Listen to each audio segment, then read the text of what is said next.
इस ब्रह्मांड में, इस सृष्टि में परमात्मा ने अनेक प्रकार की, मुख्य रूप से 6 प्रकार की ऋतुओं का प्रादुर्भाव किया, जिसमें मूल आधार ग्रीष्म ऋतु है। ग्रीष्म के द्वारा संसार में जल की प्राप्ति होती है, फिर रचना होती है।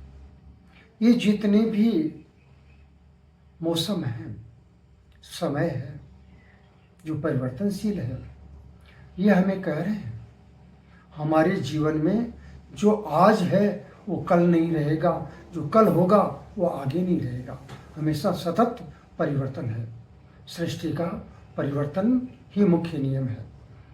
तो हमारे जीवन में जिस प्रकार से प्रत्येक सुख मनुष्य को सुखी करता है, उसी प्रकार प्रत्येक मौसम भी, प्रत्येक वातावरण भी मनुष्य को सुख देने के लिए ईश्वर ने बनाया। हम अपने स्वार्थवश होकर के गर्मी ज़्यादा हुई तब भी परमात्मा को उलाना देते हैं, बरसात ज़्यादा होगी तब भी उलाना देते हैं, सर्दी ज़्यादा होगी तब भी उलाना देते हैं। तो कारण क्या है? हमने प्रकृति के अनुकूल चलना, प्रकृति के अनुकूल जीना, उससे हम दूर हो गए। परिणाम स्वरूप हर प्रकार का मौसम हमें विरोधी लगता है, प्रतिकूल ही लगता है। जीवन में हर चीज अनुकूल होगी जब तब आप उनको आगे बढ़ोगे। नहीं, प्रकृति की प्रत्येक परिस्थितियां अनुकूल होती है परमात्मा के सानिध्य में। हम हमेशा परमात्मा के ध्यान को, परमात्मा के नाम को और परमात्मा के गान को धारण करते हुए चलेंगे तो हमारे जीवन में प्रत्येक परिस्थिति हमारे अनुकूल होगी। हमारे प्रतिकूल कुछ भी नहीं है। परमात्मा किसी के भी प्रतिकूल नहीं रचता।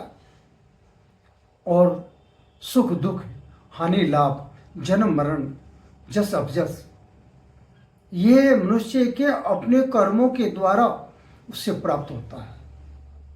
जब आपने जो कर्म किया उस कर्म का जो प्रभाव, उसका फल परमात्मा देते हैं, वही आपके लिए उचित है। उसी को वहन करते हुए आगे बढ़ोगे तो जीवन में आनंद आएगा।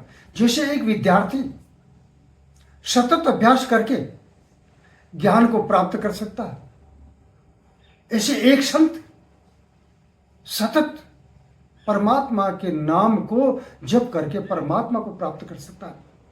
ऐसे ही मनुष्य को प्रत्येक कार्य को समझते हुए, सतत अभ्यास करते हुए, निरंतर अभ्यास करते हुए आगे बढ़ता रहना चाहिए। जीवन में सार्थकता प्राप्त होगी।